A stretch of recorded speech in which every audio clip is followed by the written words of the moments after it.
ಎಂದು ನಮಿಸುತ್ತದೆ ಹಳೆಗಣ ಮುಂದುವರಿಯುತ್ತ ಹನುಮಾನ್ವಾದಿವೆ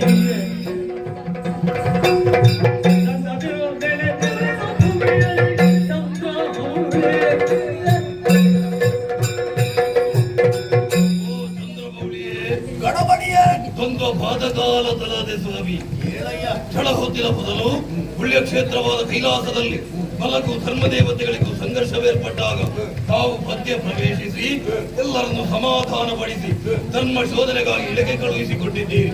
ಹೋಗುವಾಗ ಅವರಾಡಿದ ಪಾತಾದರಿಯರು ಧರ್ಮವಿಲ್ಲದಂತಹ ದರಿದ್ರಿಯನ್ನೇ ಸುಟ್ಟು ಬಿಡುತ್ತೇನೆ, ಭೂಮಿಯಲ್ಲಿ ಸುಡುವಂತಹ ಅಧಿಕಾರ ಬರಿಗಿದೆ.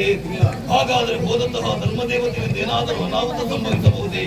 ಈ ಭಯ ನನ್ನನ್ನು ಕಾಡುತ್ತಾ ಇದೆ.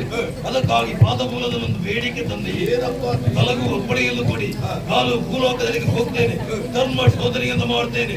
ಜೊತೆಯಲ್ಲಿ ಧರ್ಮದೇವತೆಗಳ ಚಲನವಲನವನ್ನು ಗಮನಿಸ್ತಾ ಇದ್ದೇನೆ. ನನ್ನನ್ನು ಕಳುಹಿಸಿಕೊಟ್ಟಿದ್ದಂತೆ ಪರಮೇಶ್ವರ ದೇವರ ಪ್ರಧಾನ ಸೇವಕರು ಕೈಲಾಸದಲ್ಲಿ ಒಂದು ಪ್ರತ್ಯೇಕವಾದಂತಹ ನಿನ್ನನ್ನು ಕಳುಹಿಸಿಕೊಡಬೇಕು ಅನ್ನೋ ಹಾಗೆ ಆ ಸಂಕಲ್ಪವನ್ನು ಮಾಡಿರಲಿಲ್ಲ. ಕೊನೆ ಹೊತ್ತುಕೊಂಡು ಭೂಲೋಕ ನನಗೆ ಇಳಿಸಿದ್ದಾದ್ರೆ ನನ್ನ ಆಶೆಗೆ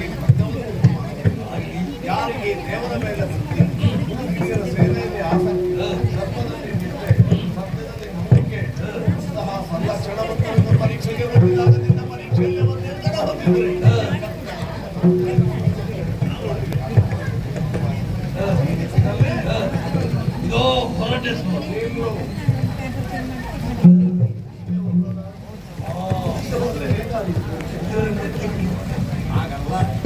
ಈ ದಿವ್ಯಾಕಾರವನ್ನು ಕಾಣುವಂತಹ ಚೈತನ್ಯ ವರ್ತಮಾನ ಕಾಲದ ಆನ್ವೇಷದಿಂದ ಹೋಗಬೇಕು. ಧರ್ಮ ದೇವತೆಗಳಿಗೆ ನಿನ್ನನ್ನು ಸಲ್ಲಿಸಿದ್ರು, ಅವರಿಗೆ ಪರಿಚಯಿಸಿಕೊಳ್ಳಬೇಡ.